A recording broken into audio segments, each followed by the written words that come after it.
Hi, this is Jeff Lesher with What's the Point? Or this week, what are the points? Because we've got five things that I'm thankful for getting from COVID-19. Now, folks, this is a little bit tongue-in-cheek in the sense that this is a serious pandemic. This is a real thing. Wear your mask. People have suffered. They've suffered physically. Some people have lost their lives. Some have lost loved ones. Some are recovered, but not fully. So all of that is taken into account, and in a little bit of a tongue-in-cheek and also a very real way, there are some benefits if we choose to find them in this pandemic experience, which we still need to be vigilant about and fight through until we get to the broad release of vaccines. But there is hope on the horizon, and so therefore a little bit of an opportunity to begin looking ahead. So what are the five things? I'm going to try to give you a personal and a business dimension to each. So better focus. This is a big one. We are spending time on the things that matter most. In my personal life, being able to make clearer choices, not being as required to do certain things that maybe don't really fall in the scope of what I care most about or what will return the biggest dividend. And from a business perspective, same thing, like where do we need to apply ourselves in order to be more successful, which is true in some cases very admirably, and in other cases just to survive, and the creativity and the adaptation necessary to stay in business. For example, if you're a restaurant, bodes well if you can make it through the next few months, you might be way better than you were before as a consequence. Here's an interesting one, better fitness. So personally, because I was forced out of many elements of my normal routine, I've had to try new things and apply myself differently in ways that, whether you can tell or not, I'm more fit and my workouts are more interesting, things that I look forward to, and frankly, I find that they're even more efficient. From a business perspective, I would offer that fitness includes leaning yourself, that is, trimming the fat of the organization that in happier times and the economic boom time that we were experiencing prior to the pandemic, we could get away with. And this is something I've talked about a few times. But as we look ahead, don't let the gravitational pull, as one of our partners says, suck you back into keeping people on your team that aren't really getting it done. Remain fit as an organization. Better finances.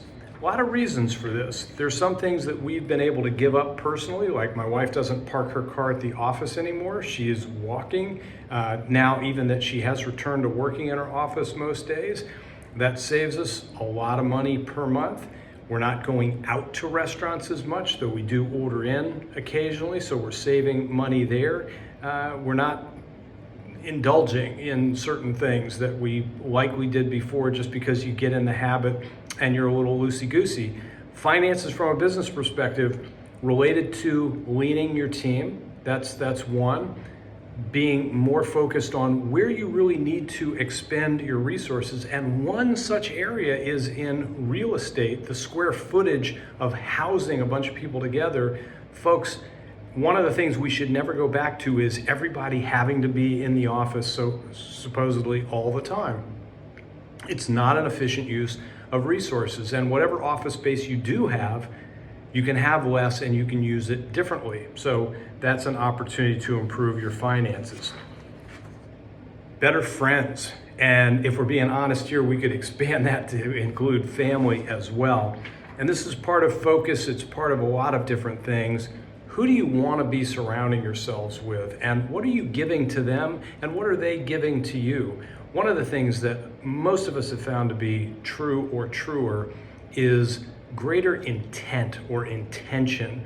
You got to make the time to reach out to people. You have to be a little bit creative in how you do that. And it feels good when that's true. So let's keep that going. Better friends. And at work, same thing, the connection to our people. We should be having more regular conversations. They should start with finding out how people are and what you can do to support them, how that's influencing their ability to perform, sometimes for better, sometimes more of a challenge, the flexibility that we might include, etc. Better friends, better connection, better intent, better effort, more frequent, and all of that leads us to the number one answer, which is better feelings. That if we're fortunate enough, at least to this point, to have maintained our health, if our families have done okay, if our businesses are still in fact in business, or even if maybe it forced a change that we are now beginning to reap the benefits of, harvest the fruit of, those feelings, how we feel, we get to be here. A core concept at Shift and such a mindset changer for many of us when we appreciate the opportunities that we have. We don't have to do most of what we do. We choose to do it. And so therefore we can think about it in a very positive way. We get to do whatever it is. Sometimes it's get to do something that's a little bit hard, but we get to do it. Back to the fitness and some of the exercise instructors that I've experienced over the last several months, they say, you're here working out, you get to move your body. It's a good thing, and lean into that. So again, a little tongue-in-cheek, a little real, a little personal, a little about business.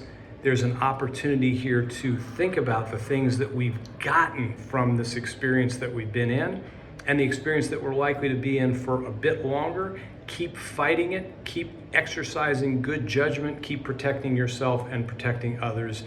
Be well, do well. That's the point.